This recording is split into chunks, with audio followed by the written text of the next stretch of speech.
तो ये किस तरह से मुमकिन हो पाएगा जबकि हमें ट्रांच भी नहीं मिल रही, कर्जों की अदायगी कैसे होगी? रुपया जैम किया हुआ है इकोनॉमी का, रेमिटेंसेस आ नहीं रही, एक्सपोर्ट्स जो हैं उनमें भी कमी गिरावट आ गई है, तो ये सारी मिसमैनेजमेंट करके इकोनॉमी का सत्यानाश कर रहे हैं। प्लान जो हमें नजर आ रहा है वो हम सुन रहे हैं जनाब टेक्नोक्रेट सेटअप के हवाले से कि किसी तरीके से इलेक्शन में हमने नहीं जाना, शिकस्त का खौफ है। टेक्नोक्रेट गवर्नमेंट्स के तजर्बे जहां भी हुए, पाकिस्तान को तो छोड़े, पूरी दुनिया में, इटली जैसे तरक्की याफ्ता मुल्क में, वहां तो आईन के तहत सियासतदान जो है वो अग्री करते हैं तो साल के लिए वो टेक्नोक्रेट गवर्नमेंट ले आते हैं।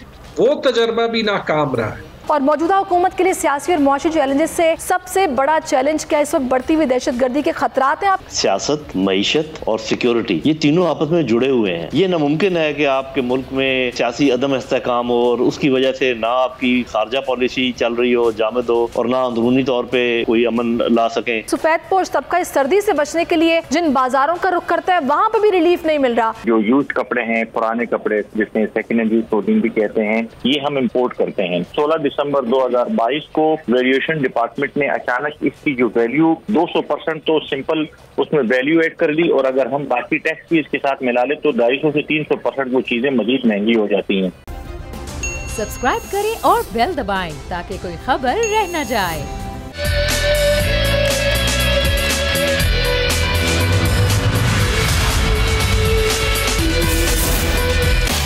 अस्सलाम वालेकुम नाजरीन, प्रोग्राम में आपको खुशामदीद कहेंगे। मैं हूं आपके साथ सहरिश जुहेब। नाजरीन, आज का सियासी निचोड़ ये है कि स्पीकर कौमी असम्बली राजा परवेज अशरफ ने पीटीआई अरकान के इज्तिमाई इस्तीफे मंजूर करने से इनकार कर दिया है। स्पीकर ने यह मौक़िफ़ इख्तियार किया है कि तमाम अरकान एक एक करके पेश हों और तस्दीक करें तो इस्तीफे मंजूर कर लिए जाएंगे, जबकि पीटीआई अरकान का कहना था कि इज्तिमाई इस्तीफे देने का मकसद इंतखाबात की राह हमवार करना था। Supreme court Javed Hashmi case में वाज़ेह कर चुकी है कि ऐवान में अगर इस्तीफ़ा दिया जाए तो वो कबूल कर लिया जाएगा। मुशावरतों का सिलसिला पीटीआई की जानिब से जारी है। एक तरफ हुकूमत सब अच्छाई की गर्दान कर रही है तो दूसरी जानिब पाकिस्तान पर डिफ़ॉल्ट का ख़तरा मंडला रहा है। पाकिस्तान को नए साल के आगाज़ में एक और अदायगी का मसला दरपेश है। जनवरी 2023 में पाकिस्तान को $1 अरब से ज़ायद की अदायगी करना है। अप्रैल 2022 में इमरान खान की हुकूमत के खिलाफ अदम एतमाद लाकर हुकूमत में आने का नशा पीडीएम ने ख्वाब तो पूरा कर लिया। 13 जमाती इत्तेहाद मिलकर जिन्होंने हुकूमत बनाई विफाक में, उनके ही अपने वज़ीर मिफ्ता इस्माइल, जिनकी जानिब से कहा गया कि मुल्क डिफ़ॉल्ट का ख़तरा मंडला रहा है, डिफ़ॉल्ट के करीब है। अलबत्ता इसहाक डार ये कह रहे हैं कि ऐसा कुछ नहीं है। महंगाई अपने अरूज पर है, मईशत का पहिया जैम है, अवाम महंगाई से परेशान है, बेरोज़गारी बढ़ गई है, एलसीज खुल नहीं रही, लोग परेशान है। सारी सूरत हाल में अब एक नया शोशा छोड़ दिया गया टेक्नोक्रेट सेटअप का। इसी सारी सिचुएशन पर इस वक्त हमें ज्वाइन कर चुके हमारे साथ मौजूद हैं तैमूर सलीम झगड़ा साहब पीटीआई से, और इसके साथ सलमान शाह साहब जो कि माहिर मुआशियात हैं वो भी हमें ज्वाइन कर चुके हैं। सबसे पहले मैं तैमूर साहब आपकी तरफ आऊँगी। मेरा जो ओपनिंग पॉइंट है वो है आज का जो इस्तीफ़ों का मामला है, जिस पर राजा साहब ऑस्ट्रेलिया जाने से पहले खुलकर सामने आए और उन्होंने फिर से कहा है कि जी मैं ऐसे नहीं मंजूर करूँगा, एक एक करके तशरीफ़ लाएँ। रद्द-ए-अमल क्या देंगे? रिएक्शन यही होगा कि मेरे ख्याल में जैसे आज डॉन में पूरा एक एडिटोरियल लिखा गया है कि इनके सारे हरकत से पीडीएम एक्सपोज हो रही है। ना ये जमहूरियत के लिए स्टैंड करते हैं, ना ये फ्रीडम ऑफ स्पीच के लिए स्टैंड करते हैं, ना ये उन सारी चीज़ों के लिए स्टैंड करते हैं इकॉनमी पे जो ये कह रहे थे। अगर पीटीआई के 120 लोग रिज़ाइन करना चाहते हैं तो करें, साल तो आपने मसला जो है वो टाल दिया। अगर इनकी वाकई नीयत ठीक होती ना तो चलें, यहाँ पे इनकी बात मान लेते हैं। इस्लामाबाद में लोकल गवर्नमेंट इलेक्शन तो ये करा देते, उससे भी वो भाग गए। देखिए, अगर कानून की बात होती तो ये ठीक थी, कानून की बात है नहीं। अपने मनमानी करते हुए तो वोट ऑफ नो कॉन्फिडेंस इन्होंने एक इलीगल करा दिया, लेकिन अभी ये आइन में वो चीज़ें नहीं मान रहे जो इनको माननी चाहिए, चाहे वो इस्तीफे हो इस्लामाबाद में, चाहे वो प्रोविंशियल असेंबलीज की डिसोल्यूशन। और ये भागेंगे इलेक्शन से, लेकिन किसी दिन तो इनको इलेक्शन का सामना ज़रूर करना पड़ेगा। सही, ठीक है, ये भाग रहे हैं इलेक्शन से, लेकिन कभी ना कभी तो उनको ये सामना करना पड़ेगा। जो भी डिलेइंग टैक्टिक्स इस्तेमाल किए जा रहे हैं उनका फ़ायदा कोई नहीं है। लेकिन इस सियासी अदम इस्तेहकाम की वजह से हम मुआशी तौर पर बहुत पीछे जाते जा रहे हैं। सलमान साहब, मेरा आपसे सवाल है, इस सारी सूरत हाल में अभी जो मैंने बताया भी अपने इंट्रो में कि हमें अदायगी करनी है IMF की, तो ये किस तरह से मुमकिन हो पाएगा जबकि हमें ट्रांच भी नहीं मिल रही? कैसे देख रहे हैं आप, कर्जों की अदायगी कैसे होगी? जी, अब इस अगले 3-4 माह में तो ये तकरीबन 5-6 अरब डॉलर हमें देने पड़ेंगे, क्योंकि डिफरेंट ममालिक से जो आपने कर्जे लिए हुए हैं, प्राइमरीली इस वक्त जो चीन के कर्जे हैं उनकी वापसी का वक्त हो रहा है और वो आपने वापस करने हैं। और उम्मीद तो ये थी कि आपके पास वाफर मकदार में रिसोर्सेज होंगे, डॉलर्स आ रहे होंगे, एक्सपोर्ट्स चल रही होंगी, रिमिटेंसेस आ रही होंगी और इकॉनमी चल रही होगी, तो उसमें आप इसको पे कर देते। लेकिन अब तो इकॉनमी बिल्कुल, आपने जैसे इंट्रो में भी कहा कि पहिया जैम किया हुआ है इकॉनमी का, रिमिटेंसेस आ नहीं रही, एक्सपोर्ट्स जो हैं उनमें भी कमी, गिरावट आ गई है। जो एक्सचेंज रेट है वो 3 एक्सचेंज रेट चल रहे हैं। एक जो स्टेट बैंक कहता है कि 225 रुपये पे होगा, दूसरे जो हैं हवाला वाले कोई 250 की बात करता है, कोई 260 की बात कर रहा है।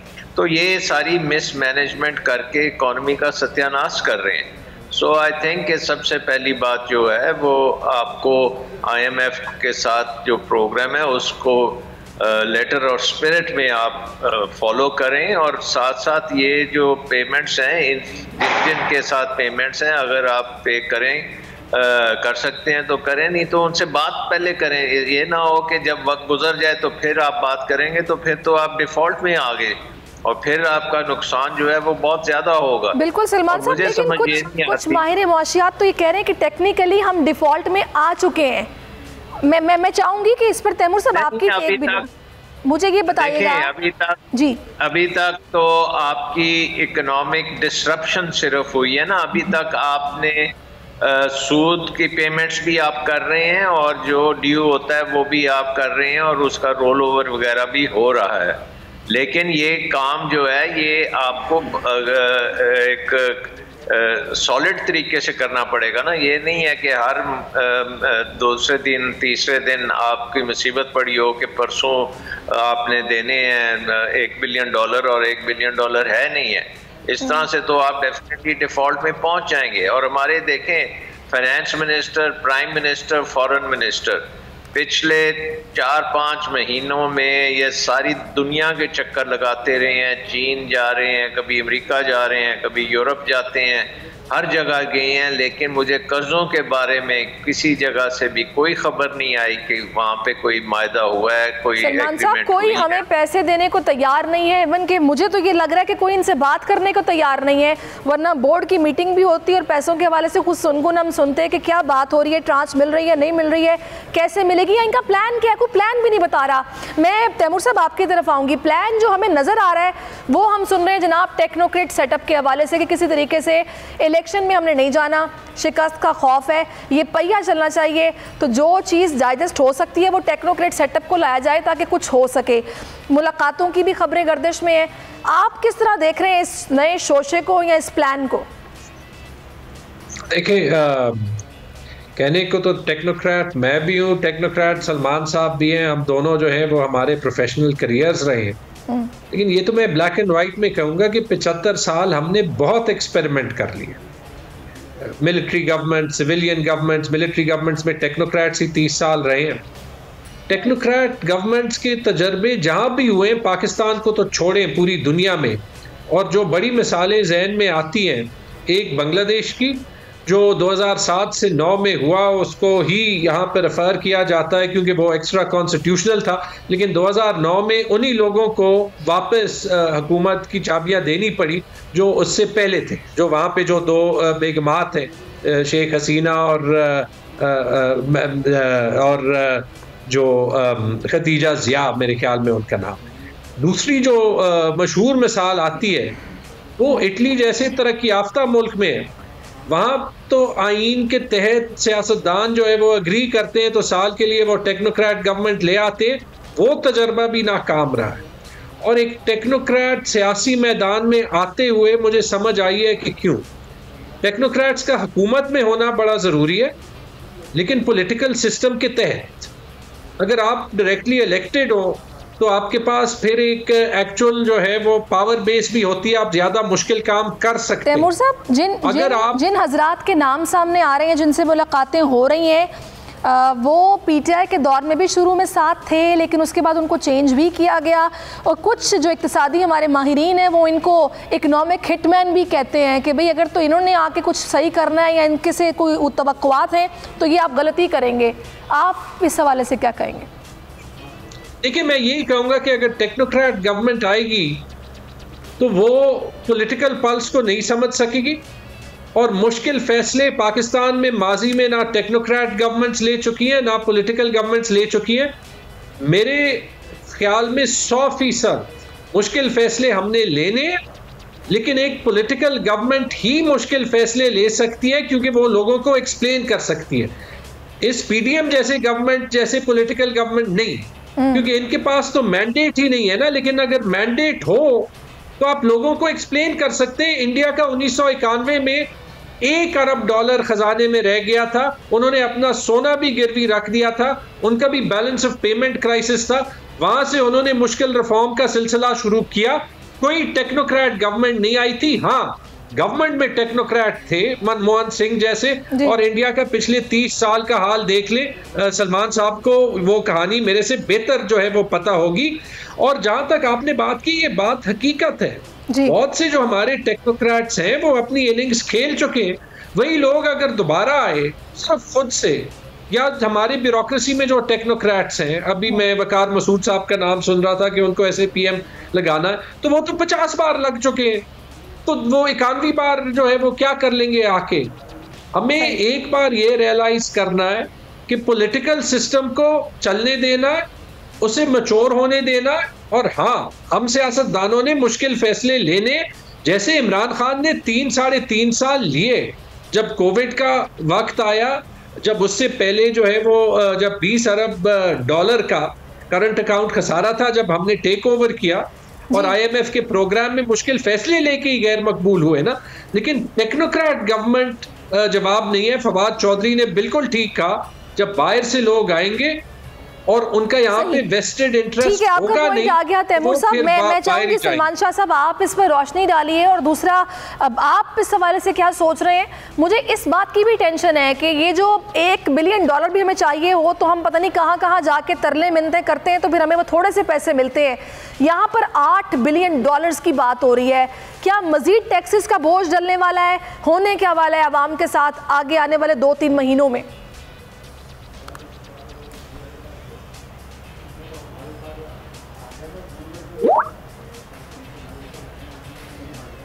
सलमान साहब आपके पास से आई थिंक सो म्यूट हो गया है, तो आप काइंडली इसको अनम्यूट कीजिए। जी, मैं ये कह रहा था कि अगर तो ये टेक्नोक्रेटिक गवर्नमेंट ऊपर से इम्पोज की गई पाकिस्तान में, तो ये बहुत एक डिजास्टर्स इवेंट होगा और ये पाकिस्तान को बिल्कुल दिवालियापन में भेज देगा। क्योंकि देखें, इस वक्त सबसे बड़ा जो मसला इंटरनेशनली पाकिस्तान में चल रहा है, वो चल रहा है कि पाकिस्तान में पॉलिटिकल इंस्टेबिलिटी है। और अगर आपने पॉलिटिकल इंस्टेबिलिटी का डेफिनेशन देखनी है, उसका मतलब ये है कि जो पॉपुलर लीडरशिप है वो पार्लियामेंट में नहीं है, और एक माइनॉरिटी लीडरशिप जो है वो पाकिस्तान को चला रही है और वो कोई फैसले नहीं कर पा रही। IMF ने भी अपने रिव्यू में यही लिखा है कि जब तक आप पॉलिटिकली अपने मुल्क को स्टेबलाइज नहीं करेंगे, आपकी इकोनॉमिक स्टेबिलिटी नहीं आएगी। अगर इस मामले में आपने एक टेक्नोक्रेटिक गवर्नमेंट डाल दी और सारे पॉलिटिशियंस उसके खिलाफ होंगे और एक अजीब व गरीब सी सिचुएशन बनेगी, तो जैसे तैमूर ने कहा कि कौन एक्सप्लेन करेगा कि ये फैसले क्यों हो रहे हैं और कौन कर रहा है। तो ये तो आई थिंक एक नो गो चीज़ है। यस, पाकिस्तान की कॉन्स्टिट्यूशन में एक तरीका है जिसमें ये लिखा हुआ है कि आप इलेक्शन अनाउंस करें, 90 दिन के लिए आपका एक केयर टेकर गवर्नमेंट आ सकती है, उसमें आप उसको एम्पावर कर दें कि जो IMF के मुश्किल फैसले हैं वो कर दे, इलेक्शन कराए, साफ सुथरे इलेक्शंस हो और आगे जो हुकूमत आए वो एक पॉपुलर गवर्नमेंट हो जो असल रिफॉर्म्स जो इकॉनमी को चाहिए, जो बहुत डीप सीटेड रिफॉर्म्स चाहिए, वो करे। पाकिस्तान की इकॉनमी में आपको पता है कि सबसे बड़ा मसला हमारा बिजली का मसला है। बिजली के मसले ने पाकिस्तान की इकॉनमी को डुबो दिया है। सबसे दुनिया की एक्सपेंसिव तरीन बिजली हम बना रहे हैं, सबसे महंगे तरीन प्रोजेक्ट्स लगाए हुए हैं, उनमें हेर फेर करप्शन सब कुछ किया गया है, चोरी बिजली की होती है, इम्पोर्टेड सारा फ्यूल है। और पाकिस्तान की इकॉनमी को हम कहते हैं ये चलती क्यों नहीं है, क्योंकि पाकिस्तान की इकॉनमी इतनी महंगी बिजली लेके ना तो वो कुछ एक्सपोर्ट कर सकती है, ना अपने डोमेस्टिक यूजर्स को भी। सलमान साहब, फैसले जब मुल्की मफाद में ना हो, ज़ाती मफाद में हो और सोचा ना जाए उन मसलों के बारे में जिनका हल होना नागुज़ीर है।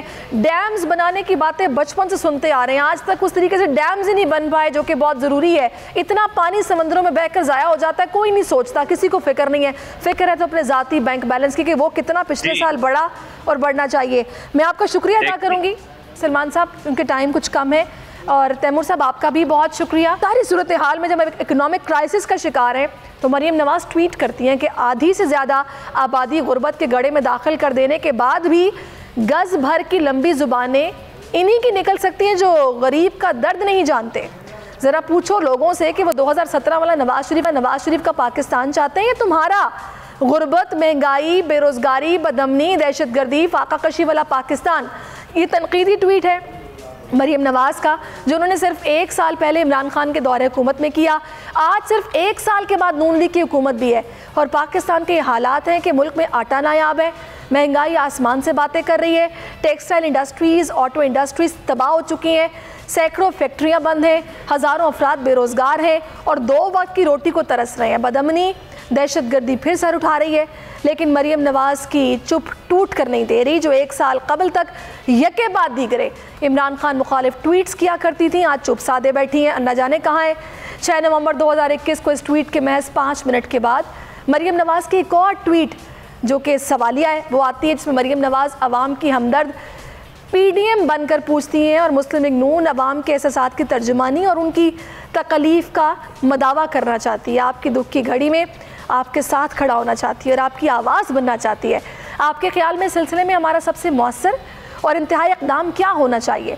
जब इक़्तिदार में नहीं थे तो अवाम को इमरान के ख़िलाफ़ उकसाने के लिए चीख चीख कर महंगाई का राग अलापना, महंगाई मुकाओ मार्च की, और अब जब इक़्तिदार में आए मुल्क और मईशत तबाह कर दी तो महंगाई ने अवाम की कमर तोड़ दी है, बेरोज़गारी की शरह उरूज पर है, अवाम 2 वक्त की रोटी को तरस रही है। लेकिन 8 माह पहले तक जो अवाम के हमदर्द थे उनकी तरफ से गहरी मुजरिमाना खामोशी है। सवाल ये है क्यों अब कोई मुअस्सर और इंतहाई इक़दाम नहीं उठाया जा रहा? क्यों अब मरीम नवाज़ का ट्विटर अकाउंट महंगाई मुखालिफ ट्वीट से नहीं बल्कि इमरान खान मुखालिफ ट्वीट से भरा हुआ है? अब जब मुस्लिम लीग नून इक़्तिदार में है तो क्यों अवाम की तकलीफ़ का मदावा नहीं कर? ये सवाल अवाम के ज़हनों में है, अवाम जवाब जानना चाहते हैं। ये जवाब आप दीजिए, आप चुप क्यों हैं? एक ब्रेक लेते हैं, ब्रेक के बाद वापस आते हैं।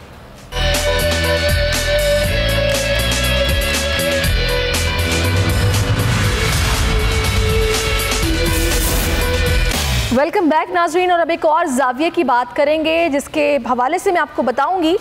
एक और जाविया जिसके अंदर हम आगाज़ इस बात से करेंगे कि आर्मी चीफ की ज़ेर सदारत 254वें कोर कमांडर्स कॉन्फ्रेंस जो 2 दिन तक GHQ में जारी रही। तर्जुमान पाक फ़ौज का कहना है कि कोर कमांडर कॉन्फ्रेंस में पेशा बनाना और तंजीमी अमूर पर तफसीली तबादला ख्याल किया गया और इस अज़्म का भी अयादा किया गया कि अवाम की उमंगों के मुताबिक बिला तफरीक दहशतगर्दी के खिलाफ जंग को जारी रखा जाएगा।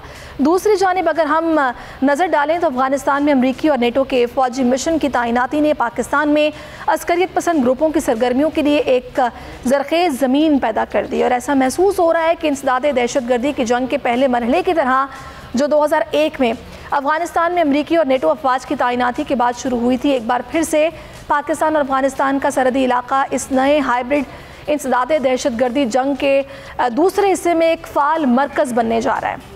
अगस्त 2021 में जब अफ़गान तालिबान ने अमरीकी क़यादत में नेटो की 2 दिहाइयों की फ़ौजी मौजूदगी के बाद अफ़गानिस्तान पर दोबारा कंट्रोल हासिल किया तो ख़ित्ते के ममालिक ने दहशतगर्दी के मुमकिन ख़तरात से निमटने के लिए अपनी अपनी हिकमत अमलियों का असर जायज़ा लेना शुरू कर दिया था ताकि अफ़गानिस्तान में तब्दीली की वजह से मुमकिन तौर पर पैदा होने वाली इंतहा पसंदी और बुनियाद परस्ती से निपटा जा सके। गुज़श्ता 1.5 साल के दौरान अफ़गानिस्तान में हालात मुसलसल ख़राब हुए। इलाकाई अमन और सलामती को दहशतगर्दी से ख़तरात लाहक हो गए।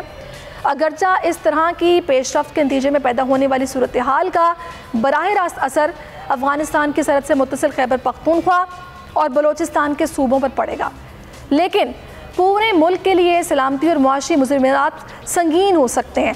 इसी सारी सूरत हाल पर इस वक्त में ज्वाइन कर चुके हैं lieutenant general retired Nadeem Khalid Lodhi साहब। नदीम साहब बहुत शुक्रिया नईम साहब आपके वक्त का। नईम साहब मुझे ये बताइएगा, चंद रोज़ कबल की जो दहशतगर्दी के वाक़यात हुए, क्या ये बात साबित होती है कि ना सिर्फ खैबर पख्तूनख्वा और बलोचिस्तान बल्कि पूरे पाकिस्तान में खुसूसन बड़े शहरों में सिक्योरिटी की संगीन सूरत हाल से निमटने के लिए मनसूबाबंदी वक्त की ज़रूरत बन गया है और मौजूदा हुकूमत के लिए सियासी और मुआशी चैलेंजेस से बढ़कर सबसे बड़ा चैलेंज क्या इस वक्त बढ़ती हुई दहशतगर्दी के ख़तरात हैं आपकी नज़र में? जी देखिए, इसमें तो कोई शक ही नहीं है कि इसकी पेशबंदी करने के लिए बड़े स्पेशल इकदाम लेने पड़ेंगे और आपने देखा कि कोर कमांडर कॉन्फ्रेंस के बयानिए में भी इसका जिक्र है, कल प्राइम मिनिस्टर ने भी इसका जिक्र किया और आने वाला कल जो है उसमें नेशनल सिक्योरिटी कमेटी का इजलास भी होने जा रहा है। तो मेरा ख्याल है कि एक इदराक तो ये हो गया है। बात यह है, आपके नाज़रीन ये बात समझते हैं, मैं दोबारा दोहरा देता हूँ कि सियासत, मईशत और सिक्योरिटी ये तीनों आपस में जुड़े हुए हैं। ये नामुमकिन है कि आपके मुल्क में सियासी अदम इस्तेहकाम हो और उसकी वजह से ना आपकी खारजा पॉलिसी चल रही हो, जामद हो, और ना अंदरूनी तौर पे आप कोई अमन ला सकें। मैं बात कर रहा हूँ सियासी अमन की। वो जब नहीं होता तो लोग, और जब लोगों को मालूम है कि हुकूमत है 6 से 7 माह उसका टर्नओवर है, वो क्यों इन्वेस्ट करेंगे? ये जो हम शोर मचाते हैं इन्वेस्टर नहीं आ रहे, बाहर के इन्वेस्टर्स को छोड़ें, आपके अपने इन्वेस्टर जो है काम नहीं कर रहे, तो ये बात भी है। उसका फिर सिक्योरिटी पे असर पड़ता है। जब आपकी मईशत कमज़ोर हो जाए, वो चादर इतनी सुकड़ जाए, तो अफवाज पाकिस्तान और बाकी जो इदारे हैं सिक्योरिटी वाले, वो किस बुनियाद पर अपने सारे चीज़ों को कायम रखें? आखिर आपको पता है कि मईशत जो है ना हर चीज़ की जान है। ये सारी चीज़ें कहने के बावजूद मैं ये कहूँगा, आपने अपने इंट्रोडक्शन में बात का ऐसे कहा है कि जैसे अफगानिस्तान में पिछले 1.5 साल से हालात ख़राब हो रहे हैं। मेरी बहन, आपने कौन से हालात के साथ इनको कंपेयर किया है? आपको मालूम है कि अफगानिस्तान में आज पोस्ट की जो काश्त है वो 0 के करीब हो गई है, जो कि पूरी दुनिया को जिसने अपने लपेट में लिया हुआ था। आपको मालूम है कि वहाँ का अंदरूनी अमन व अमान पिछले 5-20 साल के मुकाबले में बहुत बेहतर हो गया है। क्या आप इसको जो हमारा बिल्कुल ये जो खून बह रहा है, इसकी मैं अलग से बात करता हूँ, क्या जो अफगानिस्तान के हालात हैं और जो पाकिस्तान के हालात हैं उस वक्त से भी बदतर हैं जब अशरफ गनी की हुकूमत थी यहाँ पर और हामिद करज़ई की हुकूमत थी यहाँ पर। तो जब हम ये बात करते हैं ना कि हालात ख़राब होते जा रहे हैं, तो किसी चीज़ से कंपेयर करना होता है। पहले के मुकाबले में वहाँ के हालात इतने बुरे नहीं हैं, लेकिन बहरहाल वो जो एक्सपेक्ट कर रही थी दुनिया, उनसे वो नहीं हुआ और दुनिया एक्सपेक्ट नहीं कर रही थी, हम कर रहे थे। दुनिया तो उनको किसी न किसी के फेल करने की कोशिश कर रही थी और कर रही है अभी भी। आपने अलबत्ता एक और अच्छी बात कही है कि किसके यहाँ पर दोबारा आने से ये हालात ख़राब हुए हैं। अब ये मैं बैरूनी मामलात की बात कर रहा हूँ। किसी को यहाँ पर स्पेस दी गई है, किसी को एयर स्पेस से हमले की इजाज़त दी गई है, तब जाके ये हालात ख़राब होने दोबारा शुरू है। कौन है जो चाहेगा कि अफगानिस्तान और पाकिस्तान के आपस में हालात ख़राब हों और ये मुठभेड़ में रहें, या चाइना इन्वेस्ट ना कर सके, CPEC ना चले, सेंट्रल एशियन कंट्रीज़ को रास्ता ना जाए? तो कोई बुनियादी सोच ऐसी होनी चाहिए कि ये कौन कर सकता है, इनके पीछे कौन हो सकता है, और क्या फ़ायदा है अफ़गान तालिबान को कि अगर पाकिस्तान में बदअमनी हो। हाँ ठीक है, जो तहरीक तालिबान पाकिस्तान है उनके पीछे चूँकि रॉ भी है, उनके पीछे और इंटेलिजेंस एजेंसीज भी हैं, उनका ये मैं मानता हूँ कि नेक्सस भी है अफ़गान तालिबान के साथ, लेकिन तहरीक तालिबान पाकिस्तान के अंदर से भी ऑपरेट कर रही है और वहाँ से भी ऑपरेट कर रही है। ये तो हम मानते हैं। उसी नेक्सस का कला कमा करना, यही तो एक खास काम था। शायद हमने एक्सपेक्टेशन भी यही लगा ली थी। और दूसरा, अभी इस पिछले 1-1.5 साल में आपको अंदाज़ा होगा ही कि हमारे कितने जवानों ने शहादत नोश की है। जी, और उससे पिछले 20 साल में आपको अंदाज़ा है कि हमारे कितने नौजवानों ने शहादत नोश की थी? वैसे मैं आपसे पूछ रहा हूँ। अच्छा, इसको देखें, आप सही कह रही हैं। बलूचिस्तान एक इलाका है जो कि हमारे अपने पाकिस्तान के कंट्रोल में है। आपने देखा कि वहाँ पर स्पेसेस इस्तेमाल हो रही हैं पाकिस्तान के ख़िलाफ़। तो एक ऐसी हुकूमत जो कि एक बिल्कुल लगी बंदी पक्की हुकूमत है, जिसके पास फ़ौज है, इंटेलिजेंस के इदारे हैं और हर चीज़ बड़ी ऑर्गेनाइज्ड है, उनके मुल्क के अंदर भी ऐसी स्पेसेस मौजूद हैं जहाँ से लोग ऑपरेट करते हैं। तो वो जो 1.5 साल पहले की हुकूमत है, जिसको कोई पूछ भी नहीं रहा, दुनिया उनको मान भी नहीं रही, उनसे कोई कम्युनिकेट भी नहीं कर रहे, उनसे एक्सपेक्टेशन बहुत ज़्यादा है। अच्छा, ये आप सही कहते हैं कि हमारी कोई तवक्कुआत थी उनसे, उनकी भी कोई तवक्कुआत हैं हमसे कि नहीं। मैं चंद एक का आपको बता देता हूँ कि जब वो यहाँ पर आते जाते हैं अफगान, जो कि उनको आना पड़ता है, साफ ज़रा वो लैंड लॉक्ड कंट्रीज़ हैं, ज़रा देखा कीजिए कि उनकी लाइनें कितनी लंबी लंबी होती हैं और क्या सलूक उनके साथ किया जाता है। उनकी जो गाड़ियाँ यहाँ पर खड़ी होती हैं, ज़रा देखा कीजिए कि वो कितनी लंबी लाइनें हैं और उनके साथ क्या सलूक। आपने देखा होगा वीडियो, छोटे छोटे बच्चे उनके छोटे छोटे पैकेज लेकर आते हैं और उसको बेचने की कोशिश करते हैं कि कोई उनकी रोज़ी पानी का हो जाए इंतज़ाम, उनकी बेइज्जती की जाती है। ना हमने बॉर्डर के ऊपर ये तो रवैया देखिए नईम साहब बिल्कुल काबिल मजम्मत है, ऐसा बिल्कुल नहीं होना चाहिए। हमने वहीं पर उनको शेल्टर भी प्रोवाइड किया है, उनको अपने साथ रखा है, इसमें कोई शक नहीं, हमने भी पूरा ख्याल किया है, पूरी सपोर्ट की है।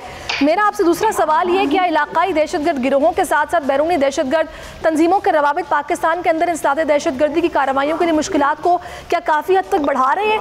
अचानक से दहशतगर्दी की बढ़ती हुई लहर एक बहुत बड़ा चैलेंज बनता जा रहा है, इस चैलेंज से हम कैसे निपट सकते हैं? जी, बहुत बढ़ गया है, उनका नेक्सस भी बहुत बढ़ गया है। चैलेंज से निपटने के लिए मैं 2-3 बातें आपके सामने रख देता हूँ। नंबर 1, ये पता लगाने की ज़रूरत है कि इनके पीछे कौन लोग हैं। अगर ये आप पता ना लगा सके, अगर आपको ये पता ना चला किन मुल्कों का इंटरेस्ट है कि यहाँ पर बदअमनी हो, ये पता लगाने की ज़रूरत। दूसरी बात यह है कि अकेले फ़ौज के मुसम्मम इरादे से ये काम पाए तकमील को नहीं पहुँचेगा।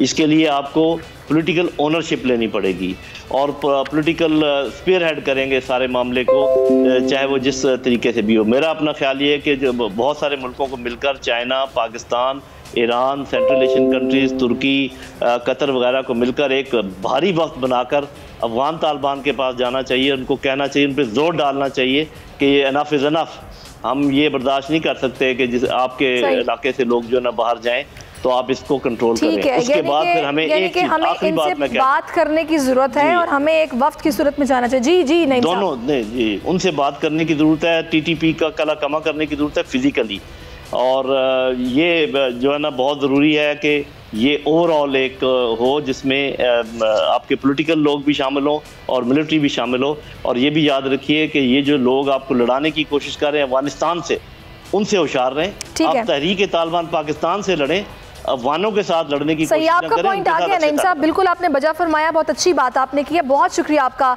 रिटायर्ड नईम खालिद लोधी साहब हमारे साथ मौजूद है। नाज़रीन, एक ब्रेक लेते हैं, ब्रेक के बाद वापस आएंगे।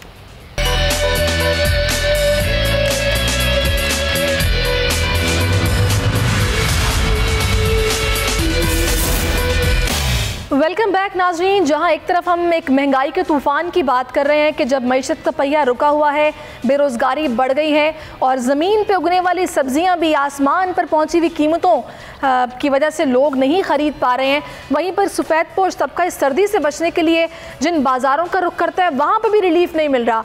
मैं बात करी लुंडा बाज़ार की, जहाँ पर टैक्सेस लगाकर महंगाई बढ़ा दी गई है। इसी पर हम बात करेंगे, कफील अहमद हमें ज्वाइन कर चुके हैं, उनसे बात करते हैं। कफील, बताइएगा यहाँ पर सूरत हाल है क्या?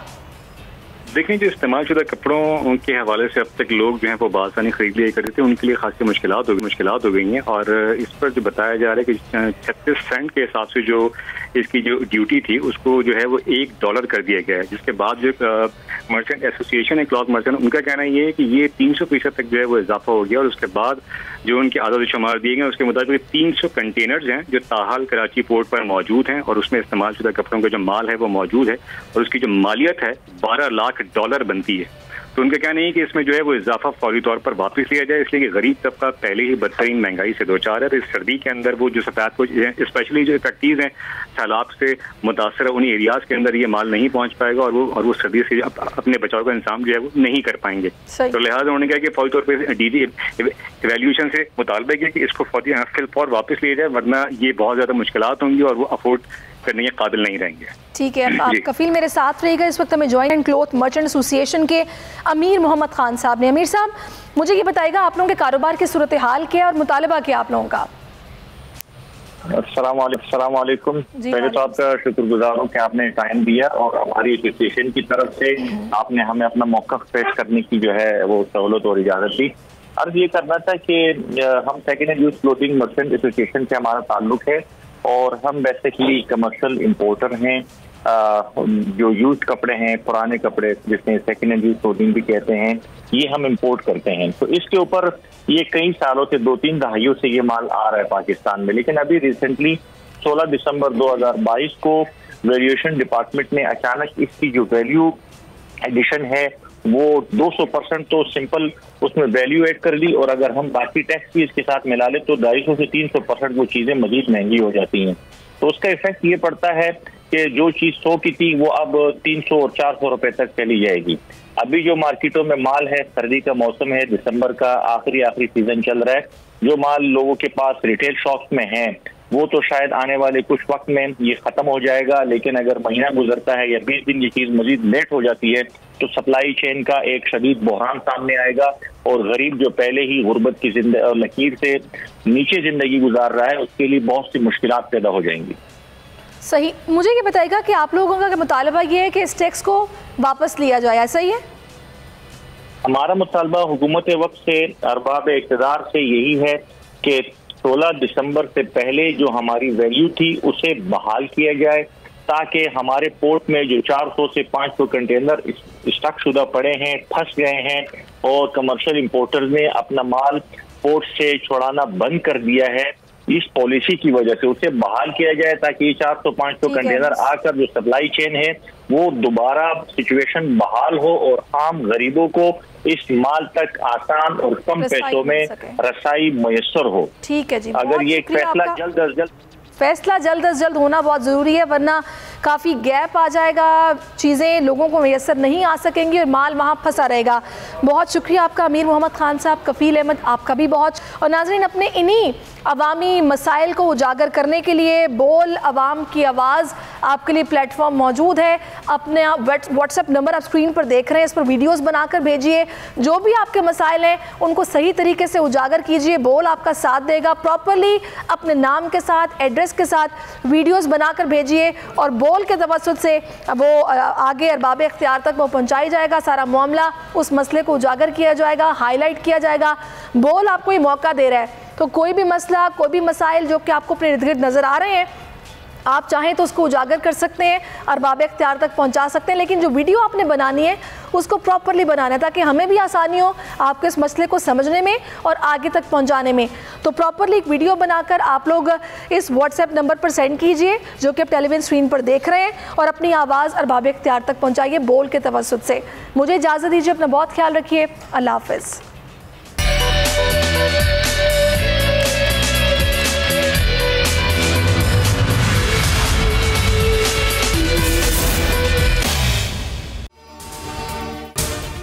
अगर आपको ये वीडियो पसंद आई है तो सब्सक्राइब करें और बेल आइकन पर क्लिक करें। सबसे बड़े चैनल बोल न्यूज के एंकर मखदूम शहाबुद्दीन के प्रोग्राम अब बात होगी ने रेटिंग के तमाम रिकॉर्ड्स तोड़ दिए। मैं हूं मखदूम शहाबुद्दीन और आप देख रहे हैं अब बात होगी। 46% नाजरीन ने बोल न्यूज को देखा, सोशल मीडिया पर भी सबने ज्यादा देखा। सब्सक्राइब करें और बेल दबाएं ताकि कोई खबर रह न जाए।